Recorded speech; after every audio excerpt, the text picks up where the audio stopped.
10. Are you in pain? Not just physically, emotionally, too. She was older than she looked.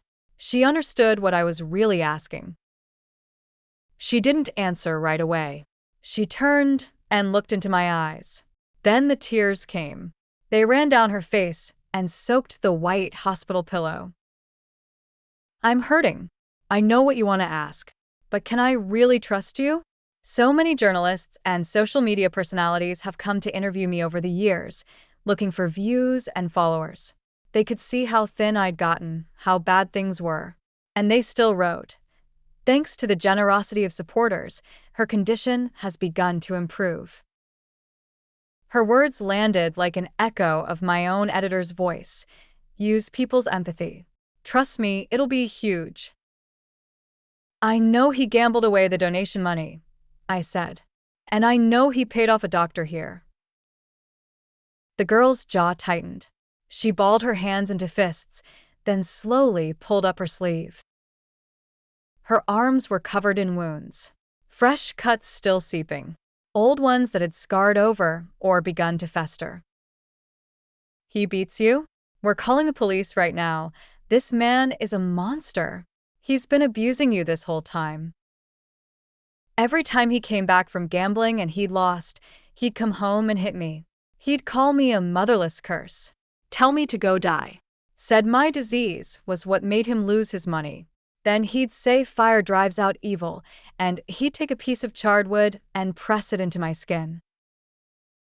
She was weeping quietly now. The next morning, he'd go live. He'd perform grief for the camera. He'd show viewers the burns he'd just given me and say my skin was breaking down from the disease getting worse. Every time he did that, viewers would pour money into his stream. Once he realized it worked, he made it a routine. The only times he'd ever put medicine on my wounds was when viewers started asking why I wasn't getting better.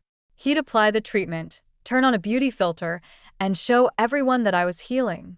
I remember, the day you first came, it was the first time all year he'd given me my medication. He was scared that you'd come in and see how bad things really were and blow the whole thing open. She spoke with one hand gently tracing her own wounds, her soft sobs making the silence between her words heavier. We should call the police. Or tell me, what do you need me to do?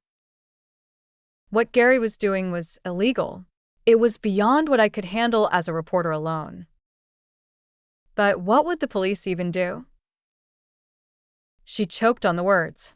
Then she looked at me, eyes wet and bewildered, like she'd just remembered something. Miss Ward, can the police really help me? Because on top of everything else, he also... She broke down completely. He's not my real father, and he violated me. The words hit me like a thunderclap.